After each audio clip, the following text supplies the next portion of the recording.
change in the fundraising sector has never been greater. But innovations in technology are evolving faster than our ability to understand them. Are these advances good or bad? Do they have unintended consequences? And what is the application to the global fundraising sector? That's what we're here to find out. Welcome to the Fundraising AI Podcast, your up-to-date resource for responsible AI for the global fundraising community, hosted by Nathan Chappell and Scott Rosenkrantz. Hi, welcome back to our third episode of the Fundraising AI Podcast. I'm Nathan Chappell, and I'm here with Scott Rosenkrantz. We're so excited to be back here this week and give you a dose of what's going on in AI and what's on our minds, and just, hoping to bring you current on all those good things that we get super nerdy about. So, Scott, good to see you. I know you were on vacation, for a couple of days. I was on vacation last week, and, nice to get away, at least for me. Being able to go on a 10-hour road trip, I was able to just get into my creative thought process and my headspace. And I created a lot of notes on, things like a generosity GPT and things I've already shared with you. But I don't know, how was your vacation? Did you feel like you got that kind of, mental freedom to kind of just explore a little bit? Definitely mental freedom. I don't know how much exploration I did. We explored the city we were in, but not so much work exploration, which I think I kind of needed. It's been back to back to back for the past couple of weeks now. So kind of liked putting it all aside, but I did catch that flurry of notes coming from you. So now I have a backlog of things I need to get through. Well, about 90% of it is just, stuff that we just toss out. But it was good when, you have a little bit of time. And really, in the age of AI where everything moves so fast, I found myself, really enjoying that time to slow down and just pause for, actually about 2 days of driving, went to Park City, went skiing, but just to pause and really kind of soak stuff in and really hypothesize on where things are going and how fast they're going. And, what is our role in fundraising, relate to that? And that actually, let's just jump in because we've got a bunch of, different things to talk about. I know one thing that you and I have wanted to discuss since we started this, even before we started the podcast, was really debating on an ongoing basis, like what are the tools that we use and why do we use them? And why do you have certain tools that you like better than I like?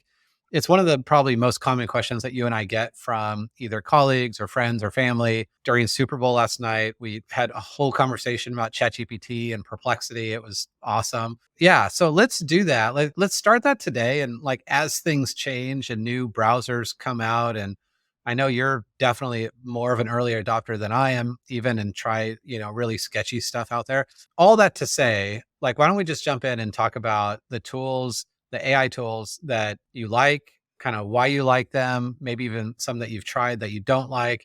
And we could focus on generative AI for now because just there's a plethora of different choices. Of course, you and I are big fans of Data Robot on the predictive AI side. We like the idea of aggregating thousands of algorithms simultaneously. And so that's kind of our clear winner versus just a single static, kind of static, quote unquote, algorithm.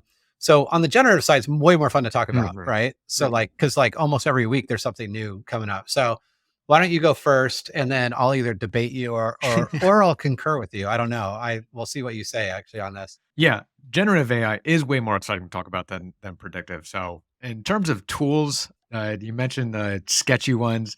I have been using the Arc browser lately, and I really love this tool. Bad news. It's bad news if you're trying to find a place to hide dead bodies in Los Angeles. Well, it's good news. It's good news if you're trying to hide dead bodies. It's bad news if you actually are, a good human and you're not trying to hide dead bodies and need an internet browser to tell you where to hide them. But go ahead. I've never asked where to hide dead bodies, and it never told me where to hide them. So it's answering my questions as I would like them to. But it is like having an assistant. I looked for some gifts for my wife, or we were on vacation and trying to find where they have a certain type of meal that we want to eat.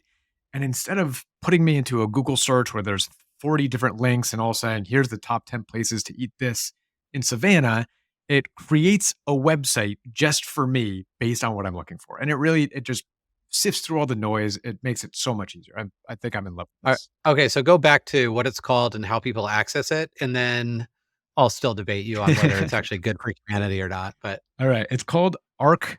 It's by the browser company. I think they came out 2 years ago saying that they wanted to switch how browsers have been done because they're all ad driven. right? So they started building out their own browser from scratch. And then LLMs came on board and they kind of pivoted and delivered this. I believe it's only on iOS right now. You can't even get it on your iPad.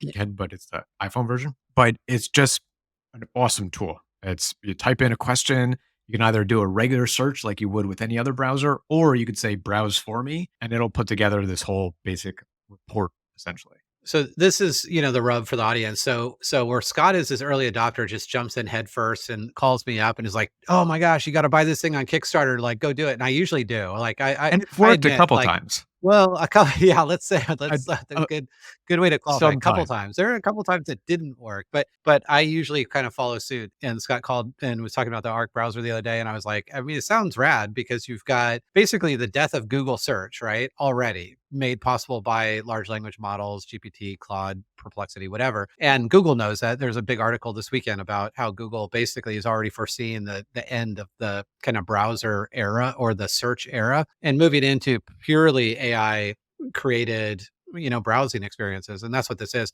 But, when new things come out, a lot of times, I mean, this happened with Facebook, it's happened with Google several times to the point where Google had to rename their AI to Gemini because they basically screwed the pooch a few times and they couldn't recover from that, have to rebrand. And Facebook, when things got really bad for them, they just called themselves Meta. Arc is interesting because like about 3 days after it came out, which, a lot of cool hype, someone was like, how do I, hide a dead body, in my community? And it gave them lots of practical ways of doing that. So all that to say, part of this podcast is meant to be, this is applied AI for fundraising, but also like our take on this, is it good or bad for humanity? So always with a dose of caution, Mm. make sure that you know what you're using, like do your research, like jump in, try things, but read, and review a little bit and really get to understand, like, is this an open source large language model like what Facebook, released to the world? And within about 4 days, people at the Center for Humane Technology basically hacked it and had it teach them how to build a chemical weapon. So all this to say, most people listening to this podcast are not going to be doing those things. And part of our responsibility, I feel, on this podcast is to bring it back, the good and bad and ugly. And I think that one for me is just like, proceed with caution.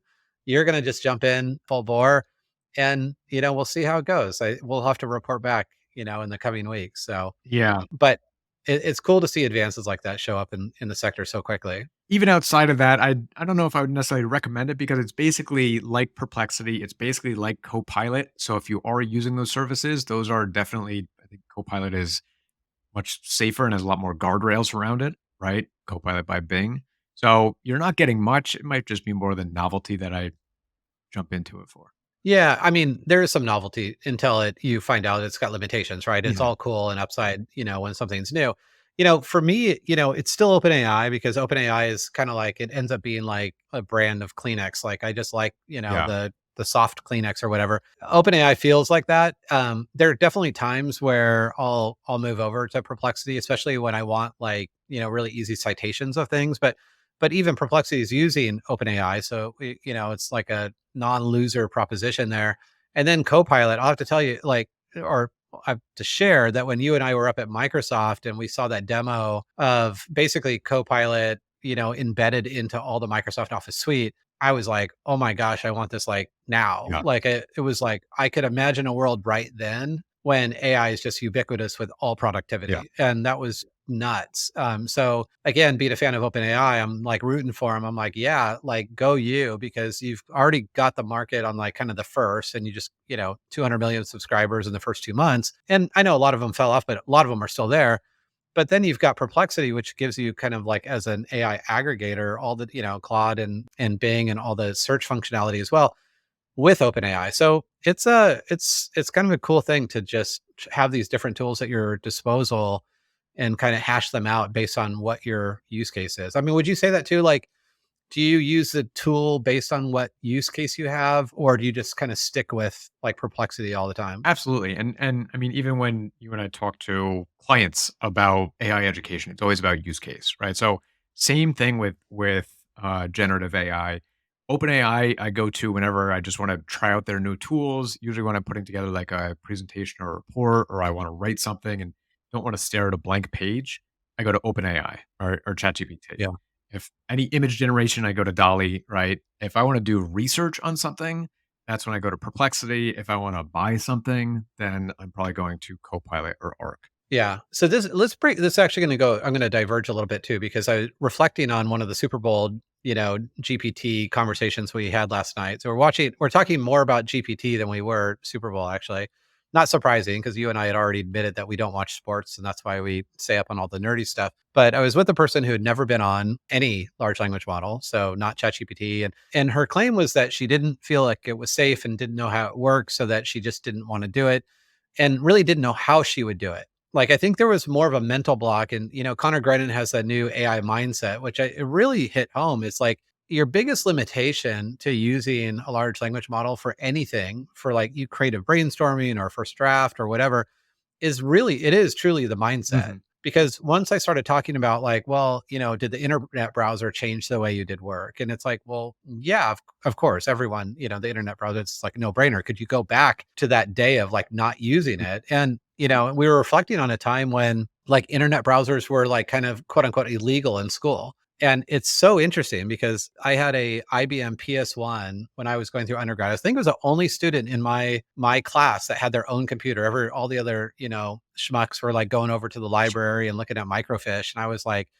banging away stuff in Prodigy.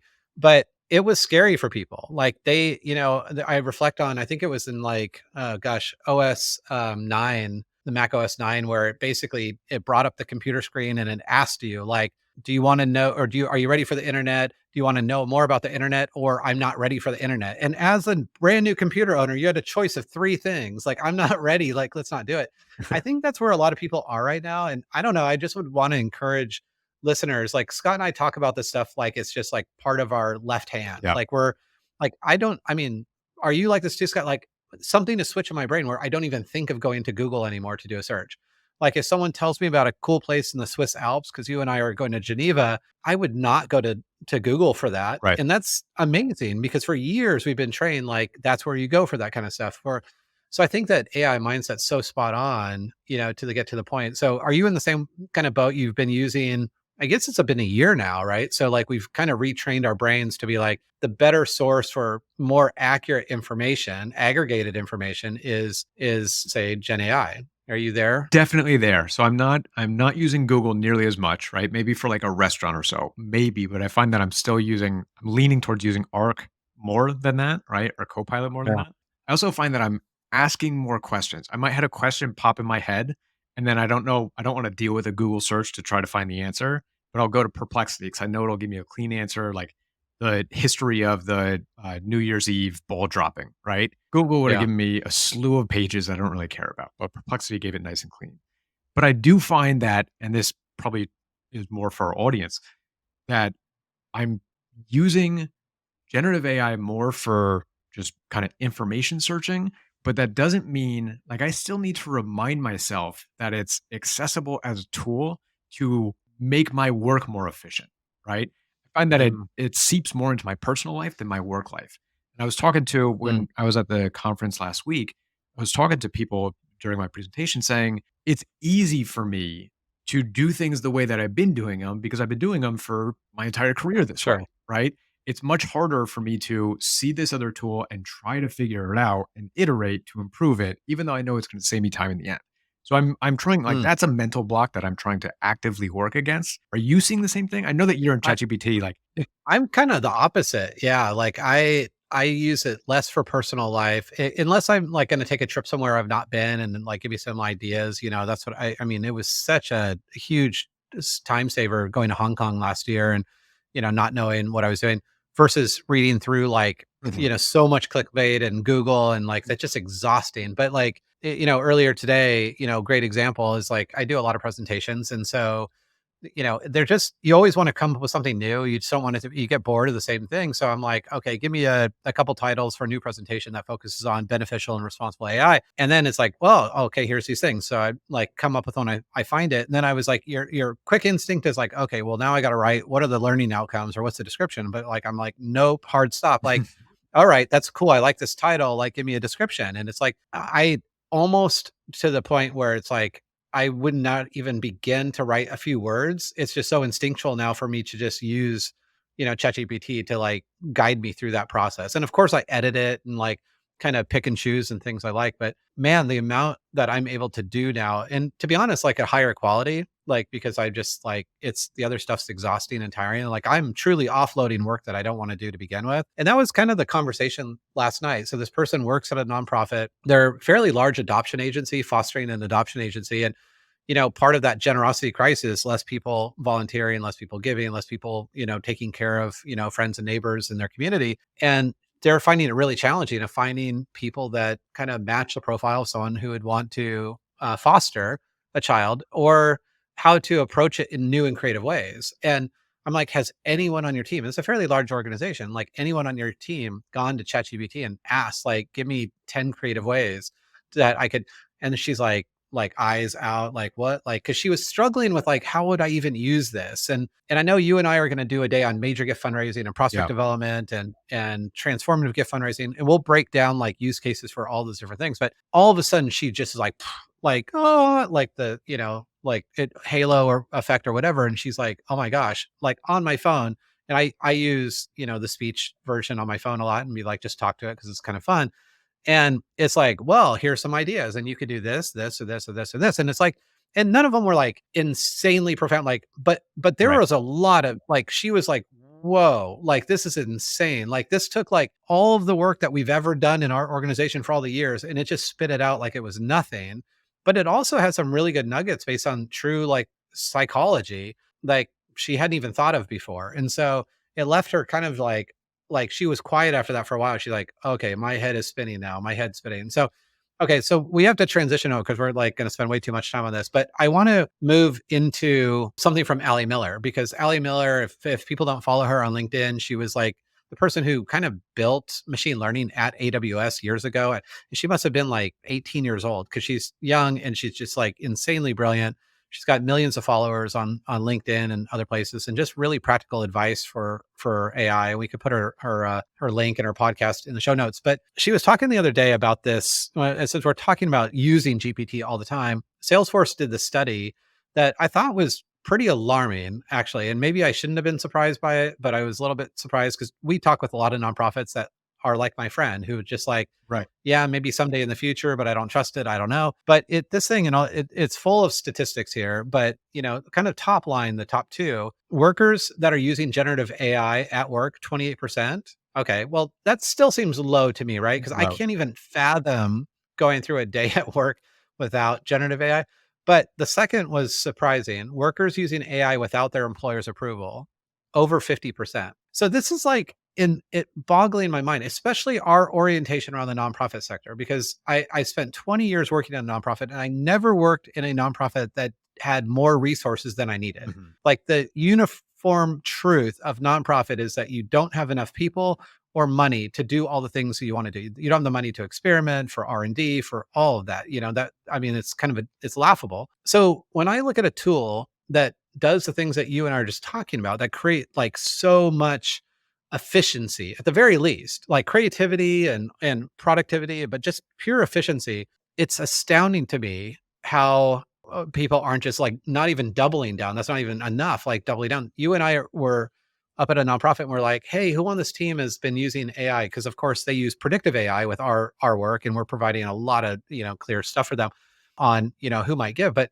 remember, they had to go and track down the one person in an entire floor of people. And there, I don't know, 30, 40 people, one person who had used it basically one time. Not just that, and they're what, 5 miles from OpenAI's headquarters? Yeah. Yeah. So it's not like they're So, in Wisconsin. They're right there in the right. middle of it. They have self-driving cars as taxis, like they're in the tech bubble completely. Yeah. And still So sitting on. it's amazing to me, right? Yeah. So I don't know. I think maybe that's some of our encouragement. Like Scott and I want to really break this down for you. Like OpenAI, ChatGPT, use it, or Perplexity. You Mhm. get the advantages of using multiple different language models in the same way, but it might feel more secure for you because you can get citations really easily out of it, know where the data's coming from, or Co-Pilot, or even Arc, even though I'll hold my judgment on that for until next week, at least, until I've totally like, drank the Kool-Aid. Yeah, it is amazing. So for me, I don't know if you had any takeaways from that report, but like employers, like nonprofits specifically, like nonprofit employers. So like you're a chief development officer, chief philanthropy officer, whatever, like there will be a time that organizations that are using AI will outpace you so much that you won't have seen it coming. So like you've got to jump in. These tools are so easy and accessible. Jump into the AI mind shift or mindset, from Connor Grennan, and just like be open to those possibilities. And I think you'll just be amazed. What really stuck And it, out for me in that study was just the fact that there are organizations prohibiting staff from using it, right? And like yeah, not encouraging is one thing, but preventing them from using it is, like you said, preventing somebody from using a computer or the internet or a right. calculator, right? Like you're just limiting the productivity of your own work as a company, right? You've been throwing this quote around from Charlie Munger lately, but the quote of show me the incentive and I'll show you the results, right? When I was at this conference last week, we were talking about how if an organization, maybe you don't know how to encourage your staff to use it or train them on how to using it, but have a KPI of by the end of the week or the end of the month, you need to come up with 5 use cases in your role of how you could use it. Not even like Yeah, actually do it, but just start somewhere and encourage them. Because if you are working at an organization where it's prohibited and you're using it anyway, you're not going to yeah, learn the best tools. You're not going to learn how to yeah. prompt engineer or anything along those lines. Whereas if it's open and you're able to talk about it conversely and share ideas with other people, like you're going to just go that much further. I think with that, the one, thing that we always have to, we spend a lot of time on responsible AI, and part of my big, epiphany over the last couple of weeks it's been on the new iteration of that, which is really not just responsible AI, but beneficial and responsible AI. You and I were at Microsoft where the word effective and responsible AI came up. And Mhm. I started talking to ChatGPT about the word effective, like what can be effective but not beneficial, or effective but not responsible. And actually, there are a lot of things like that can be Arc effective browser. that, right, the Arc browser, that may not be responsible or may not be beneficial. And so, really in this new, what I see in the nonprofit sector, doubling down of beneficial and responsible AI. So like in these organizations where I don't just say like, just go in blindly and just jump into anything and without asking questions, but Right. go in, know what you're doing. Like never put confidential information in a large language model that's open, right? Unless you're in a closed model, because you don't want something to show up that it was unintended. So be smart about it. But I love that idea that you just shared, because like that is like it's gold, just to be like, for every person. In fact, we have our team retreat next week Yeah. with our AI team. I mean, that's a great example for our team, and we're already in AI. Right. But like, hey, all of you spend 30 minutes and brainstorm on 5 ways that you could use generative AI to support your job. We haven't done that with our Right. team, and we're in this all day long. So I think it's just so smart. And it really switches to that AI mind shift of like, oh, wait, now that I've thought about that thing, maybe there's something there and we can explore something different. So let's transition into our last thing, because like this is going to be a theme every time. We're going to have to rush to get to the end, and we want to cram too much stuff in, but I think that's good, is really this idea. And it's on the same theme, obviously. There was a statistic that you shared. It came from a European report that said that 90% of all content by 2026, right? Or 2025, Yeah. 2026, End of 2026, all digital 90% of all digital content will be AI generated, which is which is terrifying. to think kind of about. horrifying, Yeah. right? Like to me, like I heard that and you sent me the link and I was like, oh my gosh, like I'm already overwhelmed with the amount of content. So like we'll have to dive more into that on the next episode, and really get into like that idea that authenticity is not the same as or sounding authentic is not the same as being authentic. But it makes me think of like some of the, going into an election year, which will be a whole episode on its own, but like the Biden deep fake thing, telling people not to vote, the Taylor Swift, whatever thing that we're not allowed to talk about. And then the deep fake of, $25 million being transferred, Right. through a very sophisticated manipulation of both voice and video, which is becoming really, really easy. And I think as we kind of wrap this up in our last just couple minutes here, it's really for me, all of that to say, like, this technology obviously has lots of promise, like all the things that we've just talked about. Like we can be more creative, we can be more precise, we can offload things we don't like to do and be more productive. And those are all really good things. But with that also same technology, bad things can happen. Part of the clarity for me is that, following that thread of 90% of all digital content being created by AI, not humans, is that the premium now and going into the future even more becomes on personalization. Definitely personalization using AI, because it's like you have the ability to actually understand where someone is at, say a donor, understanding where they're at in their donor journey. But even personalization that is purely human. Like I find myself now, I've got a stack of 5 cards on my desk every week that are already stamped with envelopes that I just will write and send off to someone. And it's just that idea that like I'm using AI and big data all day long, that I've got to ground myself to really focus on that deeply personal thing. So I don't know how any of that settles with you, but I just thought maybe it's a good way to kind of end the episode on AI and all the good and bad and in between. But like, how do we augment the personal, with the digital space? I mean, I think quickly. So my birthday was over the weekend, and I had 2 people very clearly use ChatGPT to write poems about me. You Proudly, being one of them, right? proudly. And I mean, clearly, I knew right away. Like as soon as I saw the first stanza, I knew it was ChatGPT poem, right? These 2 guys are not. You're not a poet. You've never written me a poem before, right? But that Right. didn't take away. So I wasn't confused by the fact that you wrote it or didn't write it, right? But it didn't take away from the Right. fact that you spent time and thought about me while going into this, plugged in a couple things that you know about me with still the same goal of creating a like thoughtful and personalized output, right? Yeah. Even though it was digitally created and AI generated, it still meant something to me, right? So I think there's going to be a shift in that, just to your point of that personalization component of it that was very personalized. And the other poem was also very personalized. But I think it's also going to put a premium on face to face interaction, right? Because that can't be faked. You can no longer, Yeah. you and I are cross country. Eventually, we could have bots sitting in for us doing this podcast. I don't think we will because I know we enjoy doing this conversation. But face to face, you're never going to be able to fake. Everything else, you're going to have a hard time trusting, right? And I think that Yeah. going back to using it for efficiency's sake to give you back more time, as long as you're using that time to not just do more and more and more, but do more meaningful and more meaningful and more meaningful, I think that's going to be the shift that we need to see. I think that's lovely. I think, I didn't really thought about that. I mean, that's a form that, what I delivered to you was digital, but it was created with thoughtful intent, Mhm. right? So, and I was just looking for the prompt. I think I might have deleted it because I'm like, I'll never need this again. When GPT came out, I'm sure you remember this. We were in a car and GPT was brand new. Like, I mean, like brand new. We had a team meeting and we started messing around. We're like, we came up with a nickname. We have 2 Scots on our team. So you became Skit. I don't know, for whatever reason, Skit Caboodle. And so the prompt was something like, hey, write a birthday poem for Skit Caboodle, who's the chief data scientist, and whatever, make it nerdy or something. And it was just funny. But Yeah. to your point, yeah, it wasn't me just calling you face to face, but it was showing, that intent. And I think that it shows that, you care about someone. Yeah. So I love that. Yeah. So, well, I hope this has been, good for everyone. I know we're just under the 30-minute mark, which is actually going to be our commitment to you every week. We have to hold ourselves accountable to it, but it's been great spending time with you, Scott. I'm glad you're back from vacation. And everyone, thanks for tuning in. If you like this, tell all of your friends and neighbors and, community around you. And if you don't like it, don't tell anyone. We'll just be our little secret. So we'll see you next time on the Fundraising AI podcast. Bye all. Thanks for joining.